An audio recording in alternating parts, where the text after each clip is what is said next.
آج کا یہ درس شادی کے حوالے سے ہے، اس لیے کچھ باتیں گھریلو زندگی کے حوالے سے کروں گی، لیکن انشاءاللہ نبی صلی اللہ علیہ وسلم کی یہ تعلیمات جو آپ کے سامنے انشاءاللہ رکھوں گی، اگر ہم ان سب کو غور سے سنیں اور اپنی عملی زندگیوں میں اختیار کریں تو ہماری آخرت کے ساتھ ساتھ ہماری دنیا بھی جنت بن سکتی، دنیا بھی بہترین بن سکتی۔ جب مجھے درس کی دعوت دی گئی تو میں نے پوچھا کہ عنوان کیا ہو، کس موضوع پر آپ چاہتے ہیں، کیونکہ خطبہ نکاح پر بہت سارے لیکچرز ہو چکے ہیں، کئی دفعہ بات ہو چکی، تو کہا کہ اس حدیث پر بیس کر لیں کہ خیرکم لأہلہ، تم میں سب سے اچھا وہ ہے جو اپنے گھر والوں کے لیے اچھا ہے۔ یہ ایک ایسی زبردست حدیث ہے کہ جس میں ہمیں اپنے آپ کو پرکھنے کا موقع دے دیا گیا ہے۔ اگرچہ یہ براہ راست خطاب تو مردوں سے ہے کہ وہ مرد سب سے اچھا مرد ہے جو اپنے گھر والوں کے لیے سب سے اچھا ہے، اور آپ صلی اللہ علیہ وسلم نے اپنی مثال دیتے ہوئے فرمایا وَأَنَا خَيْرُكُمْ لِأَهْلِي، اور میں تمہارے میں سے سب سے اچھا ہوں اپنے گھر والوں کو، انا خیرکم لأہلی،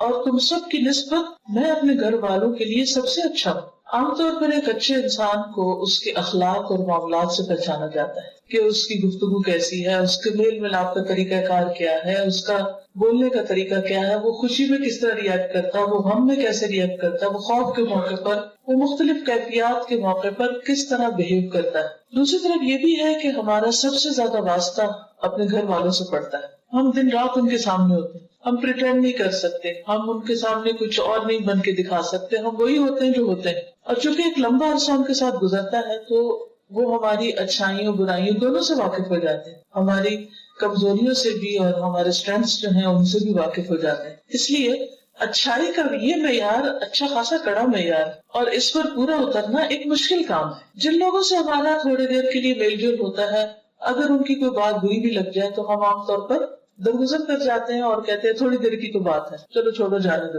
اگرچہ جب باتیں بری پختہ ہو جائے تو وہاں بھی انسان کچھ نہ کچھ دوسرے کو تکلیف دے ہی دیتا ہے، لیکن خصوصی طور پر جب انسان کسی ایسے ماحول میں ہو کہ جہاں دن رات کا واسطہ ہے تو وہاں پر بہت ساری چیزیں برداشت کرنا بہت مشکل بھی ہو جاتا ہے، لیکن یہ ناممکن نہیں۔ اگر یہ ممکن نہ ہوتا تو نبی صلی اللہ علیہ وسلم یہ معیار نہ دیتے، یہ کرائیٹیریا نہ دیتے کہ کس طرح اپنے آپ کو پرکھو۔ حسن بصری کہتے ہیں کہ اللہ کے نزدیک پسندیدہ بندے وہ ہیں جو اپنے اہل و عیال کو سب سے زیادہ فائدہ پہنچانے والے ہیں۔ عموماً ہوتا ہے کہ جس کی طرف سے ہمیں تکلیف پہنچتی ہے پھر ہمیں اس کے ساتھ احسان کرنا بھی زیادہ مشکل لگتا ہے، اس کے ساتھ بھلائی کرنا بھی مشکل لگتا ہے۔ بڑی بڑی خیر و بھلائی تو کیا، ہم ایک اسمائل پاس کرنا بھی اپنے لیے مشکل سمجھتے ہیں، جس سے گھر میں ناراضگی ہو، خصوصاً شوہر بیوی کے درمیان کے تعلقات، تو اس میں کتنا مشکل ہو جاتا ہے کہ اگر کوئی بات بری لگ گئی یا کسی بات پر ناراضگی ہو گئی تو پھر ہم دوبارہ جلدی سے اچھے ہو کر مسکراہٹ کا ہی صدقہ کر دیں، حالانکہ اگر اسی سے شروع کر لیں تو بہت سے معاملات آسان بھی ہو سکتے ہیں۔ اب یہ ہے کہ گھر والوں کے ساتھ اچھے معاملے یا ان کے حقوق کا خیال رکھنے کو سب سے بہترین اس لیے بھی بتایا گیا کہ ان کا حق ادا کرنا ہم پر فرض ہے، یعنی مرد پر فرض ہے کہ وہ اپنی بیوی کے نام نفقے کا خیال رکھے یا اس کو ایک پروٹیکشن فراہم کرے یا ایسا ماحول دے کہ جس میں وہ باعزت پرسکون زندگی بسر کر سکے۔ یہ شوہر کی ذمہ داریوں میں سے ہے، اس لیے جب وہ اپنی یہ ذمہ داری پوری کرتا ہے تو اس کے لیے اجر بھی بڑا ہے۔ ابن عباس کہتے ہیں کہ نبی صلی اللہ علیہ وسلم نے فرمایا تم میں سب سے بہتر وہ ہے جو اپنی بیویوں کے لیے اچھا ہے۔ ایک نہیں، ایک سے زائد روایات ہیں کہ جس سے پتہ چلتا ہے کہ اچھائی کا معیار گھر والوں کے ساتھ اچھا ہونا ہے۔ اچھا ہونے کے لیے کیا کیا کرنا پڑتا ہے؟ اس میں سب سے پہلی چیز یہ ہے کہ شوہر اپنی بیوی سے محبت کرتا۔ محبت تو اللہ ہی دلوں میں ڈالتا ہے، لیکن کوشش بھی کرنی پڑتی ہے۔ اس کوشش میں پہلی چیز یہ ہوتی ہے کہ انسان دوسرے کی اچھائیوں پر غور کرے،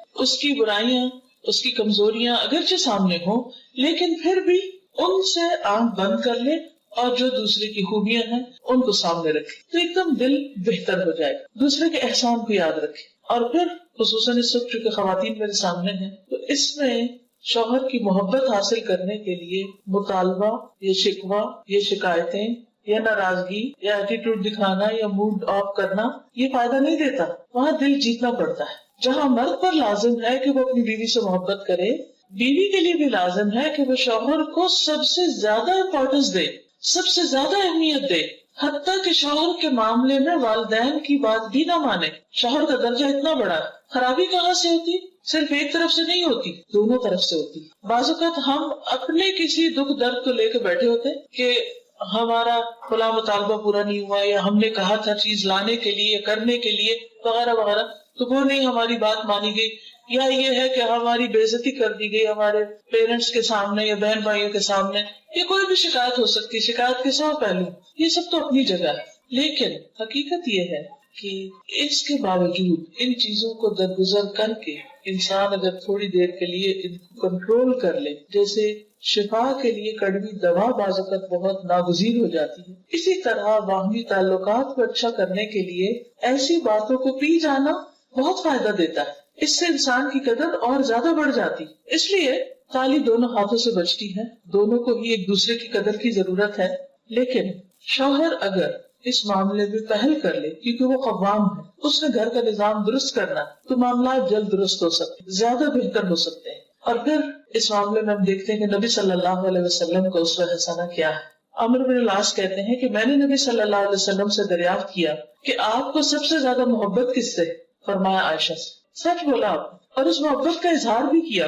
تو انہوں نے پھر پوچھا اچھا مردوں میں سے کس سے؟ تو آپ نے فرمایا اس کے والد سے. اس کے بعد انہوں نے مزید بھی پوچھا تو آخر میں وہ کہتے ہیں کہ اس سے اچھا تھا میں یہ سوال نہ ہی کہتا، کیونکہ آپ صلی اللہ علیہ وسلم نے تو اس معاملے میں بالکل جو درست بات تھی، جو اپنی درست فیلنگس تھی وہ بتائی. اچھا بعض اوقات ہم سب یہی کرتے ہیں کہ اگر کسی سے محبت ہو بھی تو ہم اس کو ظاہر نہیں کرتے یا اس کو بتاتے نہیں یا اس تک کنوے نہیں کرتے، جس کے نتیجے میں دوسرا شخص ساری زندگی بعض اوقات غلط فہمی کا شکار رہتا ہے. کچھ لوگوں پر یہ بہت بھاری ہوتا ہے کہ وہ اپنی زبان سے یا قلم سے یہ کہہ دیں کہ میں آپ سے محبت کرتا ہوں، حالانکہ اس میں کیا جاتا ہے. لیکن شاید اس وجہ سے بھی نہیں کہہ پاتے کہ ہوتی نہیں یا وہ آتی جاتی ہے.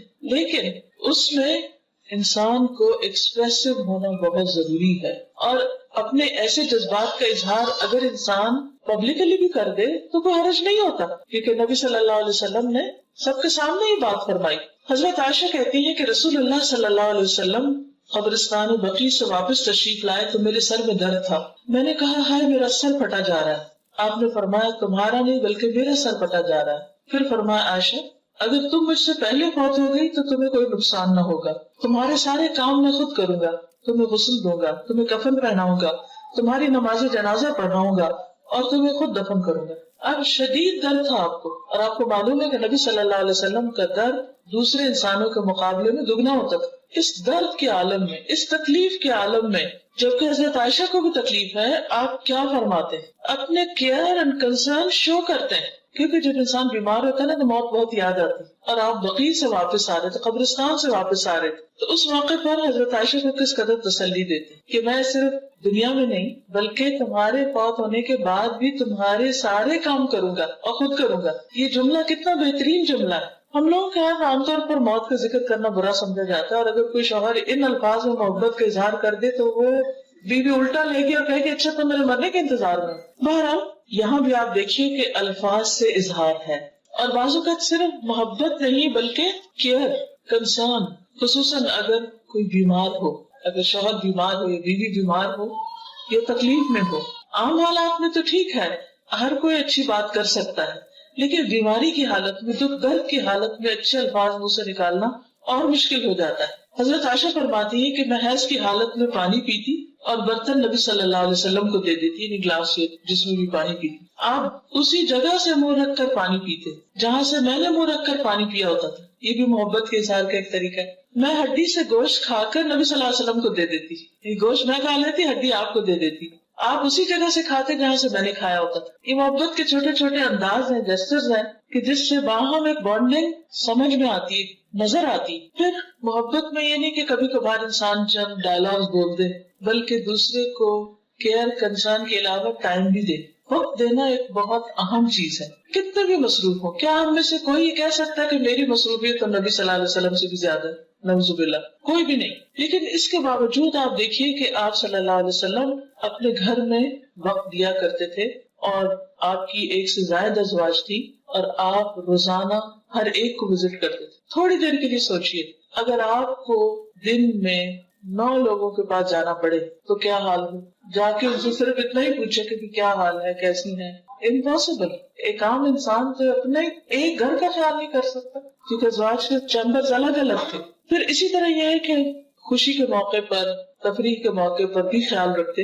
حضرت عائشہ کہتی ہے کہ ایک مرتبہ عید کے دن رسول اللہ صلی اللہ علیہ وسلم کے سامنے کچھ حبشی کرتب دکھا رہے تھے، کھیل کھیل رہے تھے. میں نبی صلی اللہ علیہ وسلم کے کندھے پر سر رکھ کر انہیں جھانک کر دیکھنے لگی.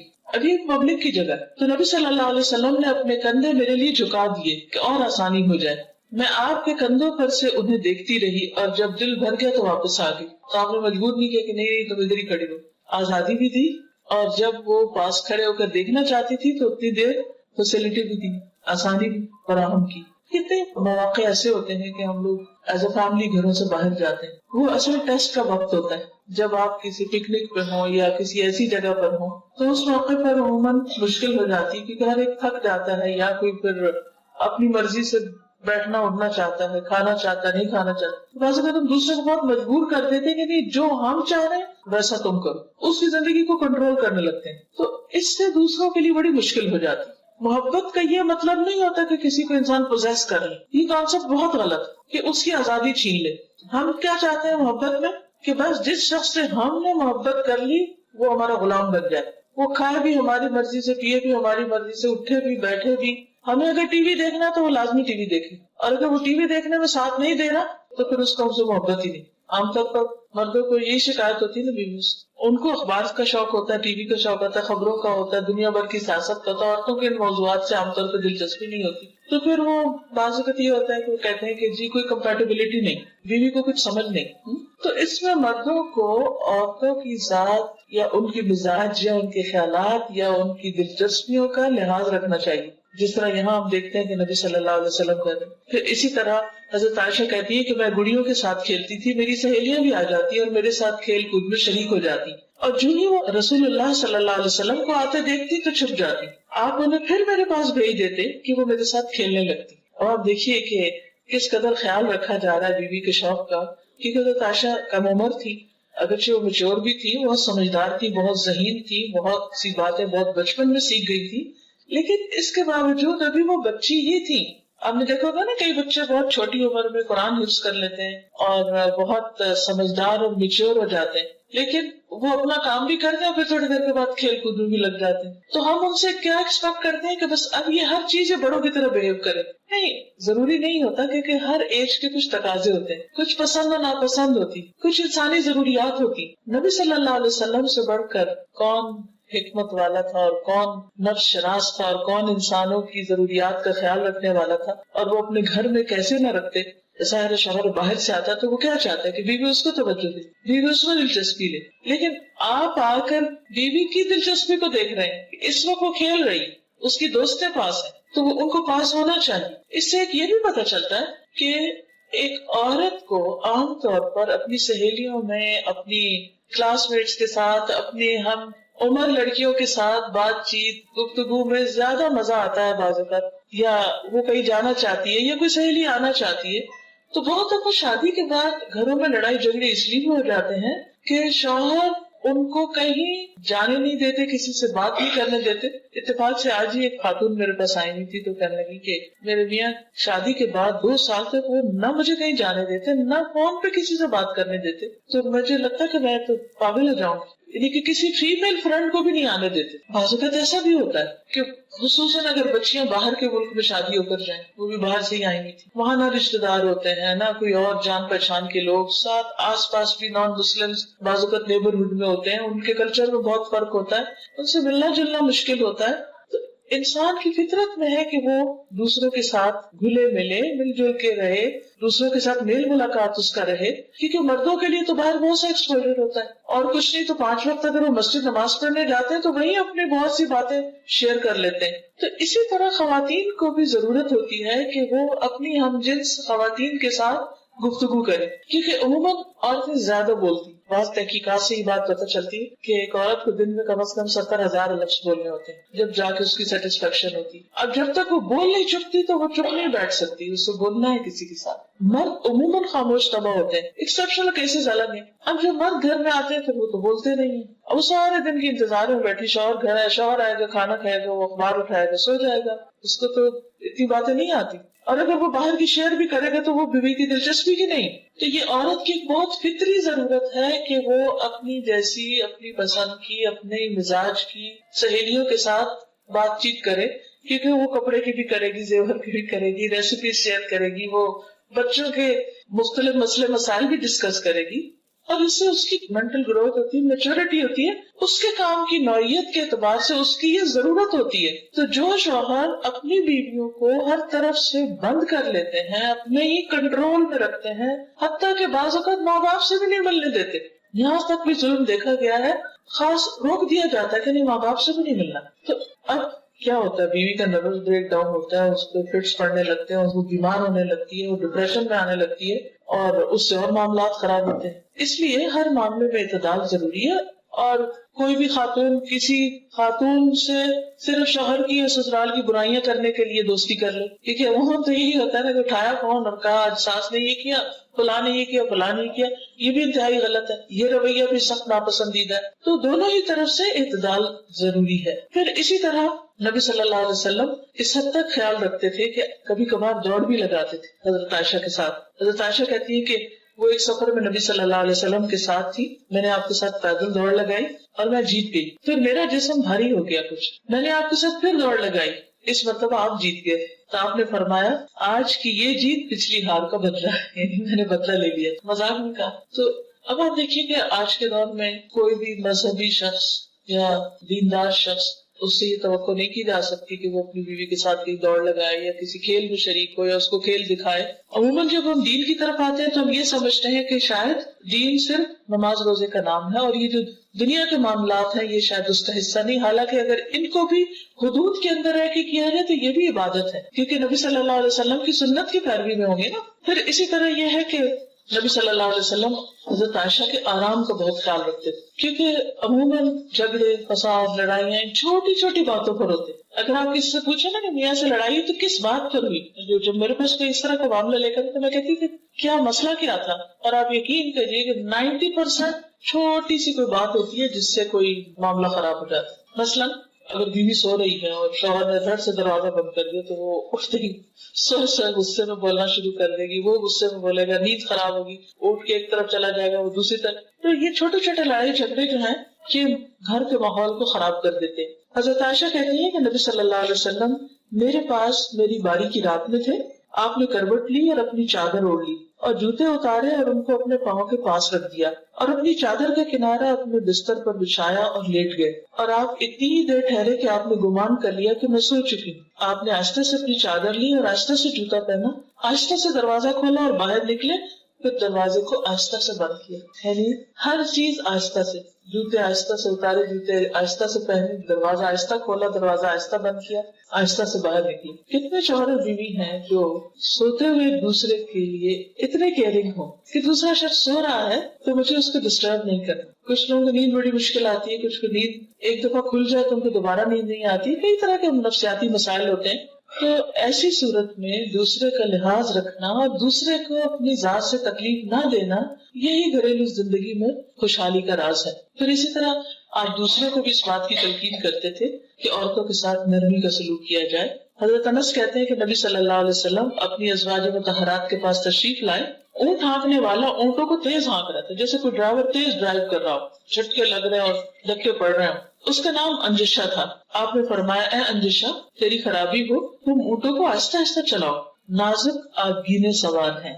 ویحک یا انجشہ سوقت بالقواریر، قواریر کہتے ہیں کرسٹل کو، قواریر من فضة، یعنی خواتین جو ہیں ان کے دل شیشے کی طرح ہوتے، بہت جلدی ٹوٹتے. اور ایک حقیقت ہے کہ ہم سب اچھی طرح جانتے ہیں کہ چھوٹی سی بات بعض اوقات ہم محسوس کر لیں، بعض اوقات بڑی بڑی باتوں کی پرواہ نہیں کرتے، کیونکہ ہمارے مزاج کے اندر جسمانی تبدیلیوں کی وجہ سے بھی کئی تبدیلیاں آتی رہتی ہیں، کبھی پوسٹ نیٹل اور کبھی پیدائش کے بعد اور کبھی پریگنینسی میں اور کبھی پیریڈ سے پہلے اور کبھی اس کے بعد اور کبھی پھر جب مینوپاز شروع ہو جاتا ہے، بڑھاپے کے مسائل، سو طرح کے مسائل ہوتے ہیں. عورت اپنی زندگی میں جسمانی اعتبار سے فزیکلی بہت ساری چینجز میں سے گزرتی ہے، تبدیلیوں میں سے. اور حالت بدلنے سے.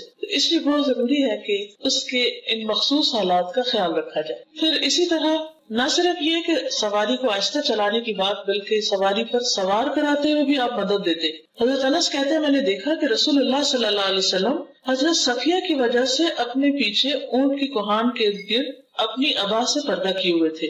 جب وہ سواری پر سوار ہوتی تو آپ اونٹ کے پاس بیٹھ جاتے اور اپنا گھٹنا کھڑا رکھتے. حضرت صفیہ اپنا پاؤں آپ کے گھٹنے پر رکھ کے سوار ہوتی. آپ دیکھیے کہ کس قدر کیا، کیونکہ کبھی آپ نے صرف اونٹ پہ سوار ہوا، آپ کو معلوم ہوگا کہ اس کی سواری بہت مشکل ہے. تو ایون اونٹ پہ چڑھنا بھی ایک مشکل کام ہے. بیٹھے ہوئے اونٹ پہ چڑھا جاتا ہے لیکن وہ بھی مشکل ہے. تو آپ صلی اللہ علیہ وسلم خود پاس کھڑے ہو جاتے، اپنا گھٹنا رکھتے، وہ اس پر ایک طرح سے سیڑھی بنا کے پھر اوپر چڑھتی. آج آپ دیکھیے کہ کون مرد ہوگا جو اتنے لاڈ کرے، اور پھر یہ پبلک میں ہو رہا ہے اور اس میں آپ کوئی شرمساری محسوس نہیں کر رہے، اور حضرت انس دیکھ بھی رہے ہیں کہ آپ کیا کر رہے ہیں اور پھر اس کو آگے روایت بھی کرتے ہیں. تو یہ بھی سنت ہے، یہ چیزیں بھی نبی صلی اللہ علیہ وسلم کا طریقہ ہے. اگر ہم اپنے گھروں کے اندر چھوٹی چھوٹی چیزوں میں ایک دوسرے کے مددگار بن جائے تو بہت سے حالات اور معاملات درست ہو سکتے ہیں. پھر اسی طرح اپنے سے زیادہ دوسروں کی فکر کرنا، یہ بھی بہت اہم ہے. حضرت انس کہتے ہیں کہ میں اور ابو طلحہ خیبر سے واپس آ رہے تھے اور نبی صلی اللہ علیہ وسلم کے پیچھے حضرت صفیہ سوار تھی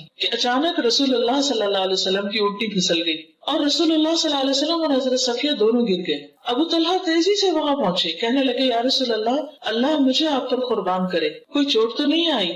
آپ نے فرمایا نہیں، خاتون کی خبر لو، یعنی مجھے چھوڑو، ان کی خبر لو. چنانچہ ابو طلحہ اپنے چہرے پر کپڑا ڈال کر ان کے پاس پہنچے اور حضرت صفیہ پر کپڑا ڈال دیا. اس کے بعد سواری کو دوبارہ تیار کیا، پھر ہم سب سوار ہو گئے. پھر اسی طرح اہم مواقع پر آپ مشورہ بھی لیتے تھے، جیسے صلح حدیبیہ کے موقع پر حضرت ام سلمہ کے مشورے سے آپ نے اپنا احرام کھولا اور باقی صحابہ نے پھر آپ کو دیکھ کر احرام کھولا، کیونکہ آپ اس وقت بہت ڈسہارٹنڈ تھے کہ آپ نے جب لوگوں سے کہا کہ تم اب اپنے احرام کھول دو، ہم عمرے کے لیے نہیں جا سکتے، تو کوئی اپنی جگہ سے نہیں ہلا، کیونکہ کوئی ذہنی طور پہ تیار ہی نہیں تھا کہ اتنے 100 میل سے آئے ہیں ہم عمرہ کرنے اور عمرہ کیے بغیر ہم واپس کیسے جائیں. لیکن حضرت ام سلمہ کے پاس جب آپ نے جا کر لوگوں کے طرز عمل بیان کیا تو انہوں نے مشورہ دیا کہ آپ شروع کر لیجئے، آپ کو دیکھ کے باقی بھی کر لیں گے، اور واقعی ایسا ہوا اور ایک بہت سنگین معاملہ جو تھا وہ آسان ہو گیا، حل ہو گیا. پھر اسی طرح یہ ہے کہ نبی صلی اللہ علیہ وسلم جب آخری عمر میں بیمار ہوتے ہیں تو اس بیماری میں بھی اپنی ازواج کا خیال رکھتے ہیں. ہشام اپنے والد عروہ سے روایت کرتے ہیں کہ رسول اللہ صلی اللہ علیہ وسلم اپنے مرض الموت میں بھی ازواج مطہرات کی باری کی پابندی کرتے تھے.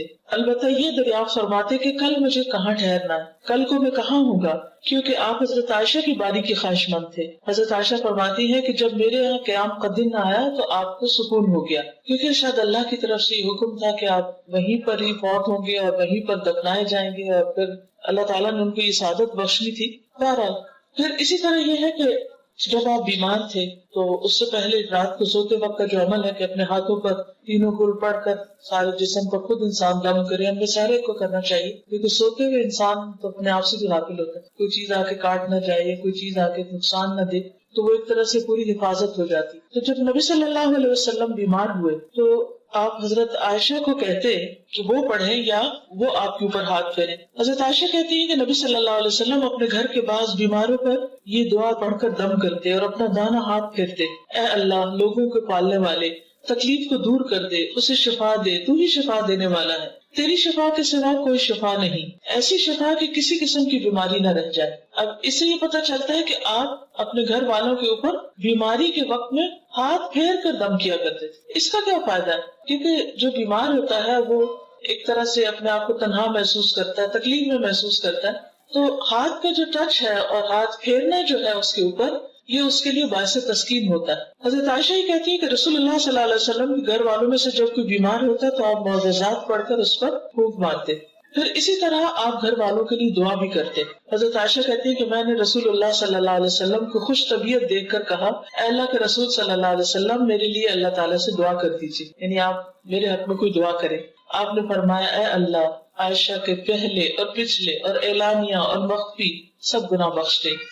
اور خوشی سے عائشہ رضی اللہ تعالیٰ عنہا نے پھر ہنسنا شروع کر دیا، یہاں تک کہ ان کا سر حضور صلی اللہ علیہ وسلم کی گود میں جا پڑا. یعنی اس دعا سے وہ اتنی خوش ہوئے. اچھا بعض اوقات گھر والے ہم سے کوئی چھوٹی سی چیز کا مطالبہ کرتے ہیں اور ہم اتنے بزی ہوتے ہیں کہ ہم بات بھی نہیں سنتے اور خصوصاً جیسے بچے ہوتے ہیں نا کہ وہ کہتے ہیں کہ 1 منٹ کی بات ہے، کہ ہم کہتے ہیں جاؤ جاؤ ابھی نہیں وقت، پھر آنا. وہ چھوٹا سا کام کرتے کرتے ہم کہتے ہیں ابھی کام یاد آیا آپ کو، ابھی تو مجھے یہ کرنا ہے، ہم تنگ آتے ہیں. تو ٹھیک ہے جب اسٹریس ہو تو کسی کو نہیں کو مطالبہ کسی کام کا کرنا چاہیے، لیکن ایک دوسرے کے لیے سامنے دعا کرنا، بول کے دعا کرنا ایک دوسرے کے ساتھ ایک تعلق کو شو کرتا ہے. پھر اسی طرح حضرت عائشہ کہتی ہے کہ رسول اللہ صلی اللہ علیہ وسلم نے حضرت فاطمہ کا ذکر کیا تو میں نے ان کے بارے میں کوئی بات کہی، اس پر آپ نے فرمایا کیا تم اس پر راضی نہیں کہ تم دنیا اور آخرت میں میری بیوی رہو؟ حضرت عائشہ نے عرض کیا کیوں نہیں؟ آپ نے فرمایا تم دنیا اور آخرت میں میری بیوی. پھر اپنے بعد ان کے لیے فکر مند ہوتے تھے. حضرت عائشہ کہتی ہے کہ رسول اللہ صلی اللہ علیہ وسلم اپنی بیویوں سے فرماتے کہ اپنے بعد مجھے تمہارے معاملات کی فکر پریشان کرتی ہے کہ جب میں دنیا میں نہیں ہوں گا، چونکہ وہ دوبارہ شادی بھی نہیں کر سکتی تھی اور اکثر کے والدین بھی نہیں تھے، اور حضرت ام سلمہ کی اولاد تھی لیکن باقی سب کی تو اولاد نہیں تھی، تو انہیں فکر ہوتی تھی کہ ان کو کون لک آفٹر کرے گا.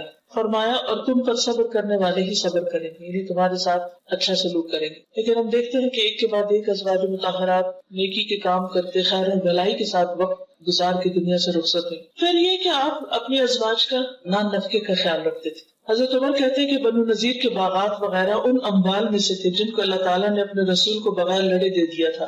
یہ اموال خاص طور سے رسول اللہ صلی اللہ علیہ وسلم کے تھے، جن میں سے آپ اپنی ازواج مطہرات کو سالانہ نفقہ کے طور پر بھی دیتے اور باقی ہتھیار اور گھوڑوں پہ خرچ کرتے تاکہ اللہ کے راستے میں جہاد کے لیے ہر وقت تیاری رہے.